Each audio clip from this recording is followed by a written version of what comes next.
Sometimes the most powerful lessons in life don't come from books, teachers, or success. They come from silence, from slowing down, and from the people who teach us to see life differently. This is the story of Mia. Mia was 18, ambitious, brilliant, and always in a hurry. Every day was a race. She woke up early, rushed to school, studied late, and still felt behind. Her notebooks were full, but her heart was empty. Whenever she looked in the mirror, she saw tired eyes staring back. One morning, after another sleepless night, her mother quietly said, "Mia, you need a break. Go visit your uncle in the countryside, just for a week." Mia sighed. The countryside? But there's nothing there. No internet, no cafes, no noise. Her mom smiled softly. Maybe that's the point.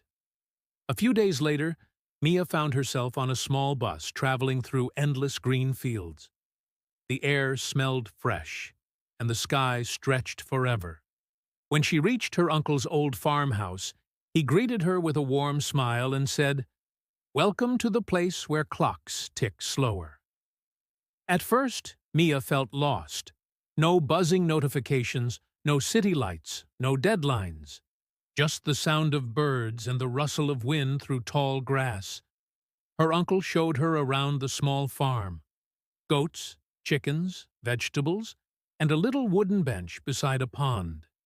He said, "This is where I come to think, to breathe, to remember what matters." Mia didn't understand. She laughed and said, "Uncle, I don't have time to sit by a pond. I have goals to chase."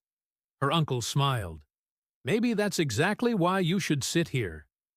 The next morning, he handed her a small basket of seeds. "Plant these," he said. "They won't bloom today or tomorrow, but if you care for them, they'll surprise you." Reluctantly, Mia dug her hands into the soil and began planting. Day after day, she watered them, cleaned the area, and sat quietly watching the horizon.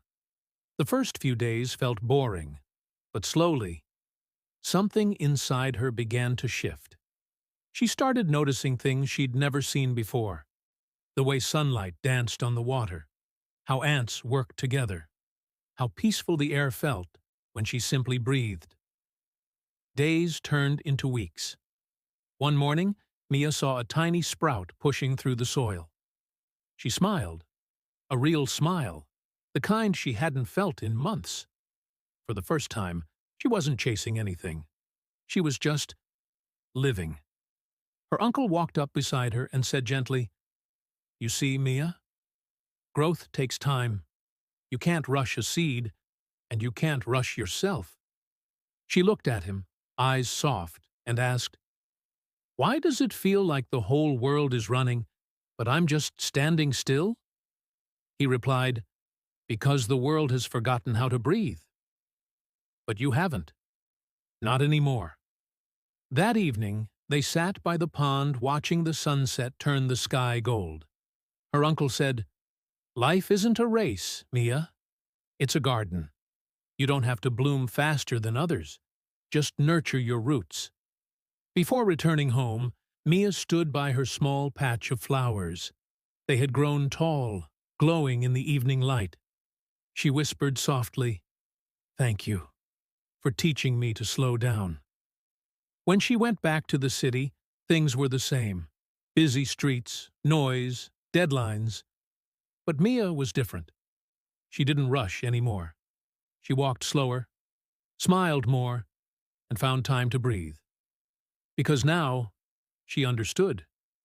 Peace doesn't come from speed. It comes from presence.